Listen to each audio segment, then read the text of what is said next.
ये हौसला कैसे झुके, ये आरज़ू कैसे रुके। मंजिल मुश्किल तो क्या, धुंधला साहिल तो क्या, तन्हा ये दिल तो क्या हो। राह पे कांटे बिखरे अगर, उस पे तो फिर भी चलना ही है। शाम छुपा ले सूरज मगर, रात को एक दिन ढलना ही है। रुत ये टल जाएगी, हिम्मत रंग लाएगी, सुबह फिर आएगी।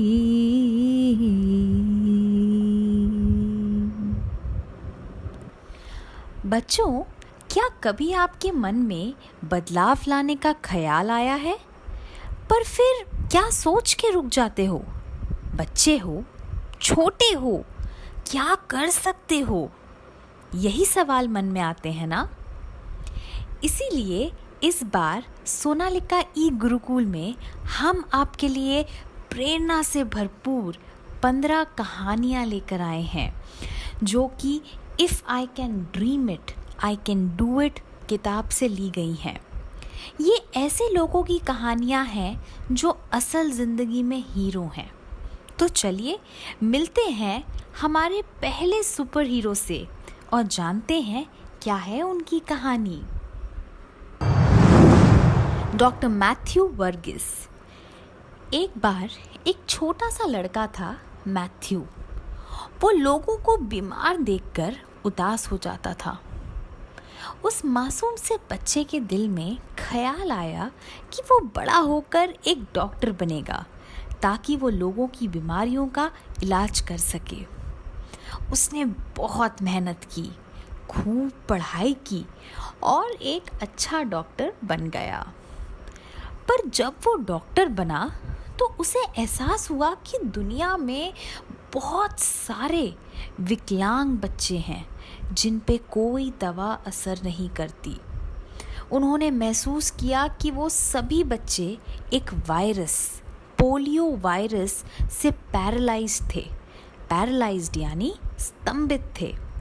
और इस वायरस से बचने का एक ही तरीका था, पोलियो का टीका, और वो भी बच्चे के चलने से पहले लगना चाहिए था। डॉक्टर मैथ्यू को ये सोचकर बहुत दुख हुआ कि इन बच्चों की बीमारी का कोई इलाज नहीं है।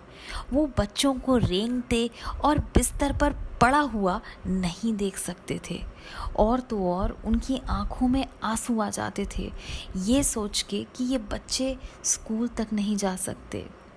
वो ये एक्सेप्ट ही नहीं कर पा रहे थे कि इन बच्चों का कुछ नहीं हो सकता। बहुत रिसर्च पढ़ाई के बाद उन्हें मालूम हुआ कि ऑपरेशन करने से ये बच्चे ना केवल अपने पैरों पे खड़े हो सकेंगे, पर चलने भी लगेंगे। डॉक्टर मैथ्यू ने डॉक्टर शंकरन के साथ काम करना चालू किया, जो कि एक प्रसिद्ध डॉक्टर थे पोलियो के। यही नहीं, उन्होंने पोलियो वार्ड की भी शुरुआत की थी। उस समय हिंदुस्तान में हज़ारों बच्चे पोलियो से परेशान थे और ये तेज़ी से बढ़ने वाली बीमारी बन गई थी।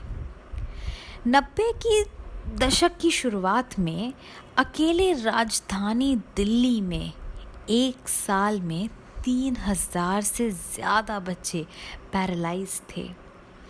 डॉक्टर मैथ्यू ने इन बच्चों की जांच करने, उनकी समस्याओं को समझने और उन समस्याओं का समाधान खोजने में काफ़ी समय बिताया। उन्होंने महसूस किया कि इन बच्चों को अपने पैरों पर खड़े होने के लिए ना केवल सर्जरी बल्कि एक्सरसाइज और बहुत सारी ट्रेनिंग की भी आवश्यकता थी। इतने सालों में डॉक्टर मैथ्यू ने हज़ारों बच्चों की ज़िंदगी बदली है। आज बड़े पैमाने पर टीकाकरण अभियान के कारण भारत में कोई भी बच्चा पोलियो से पैरालाइज्ड नहीं है, पर इतने के बाद भी हजारों बच्चे अभी भी इस बीमारी से जूझ रहे हैं। और इसीलिए आज भी डॉक्टर मैथ्यू पोलियो से पीड़ित बच्चों की देखभाल के लिए अपना पोलियो वार्ड चलाना जारी रखे हैं। वो एक ऐसे दिन का सपना देखते हैं जब उनका पोलियो वार्ड खाली हो जाएगा। उनके योगदान को राष्ट्रीय और अंतर्राष्ट्रीय स्तर पर पहचान मिली है।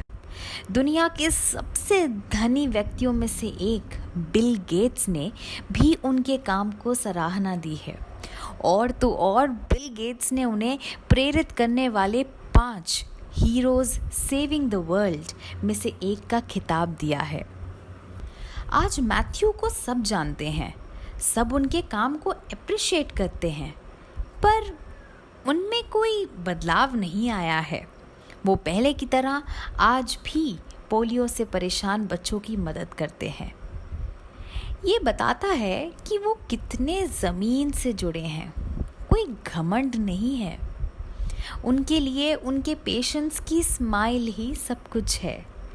डॉक्टर मैथ्यू का कहना है, अगर आप किसी के जीवन में कोई अच्छा बदलाव लाने की क्षमता रखते हैं तो वो काम ज़रूर करें, क्योंकि उससे मिलने वाली खुशी की तुलना कोई नहीं कर सकता। बच्चों, बीते दिनों में क्या आपने ऐसा कोई काम किया है जिससे किसी के चेहरे पे मुस्कान आ सके? सोचिए। तो ये थी डॉक्टर मैथ्यू वर्गीस की कहानी।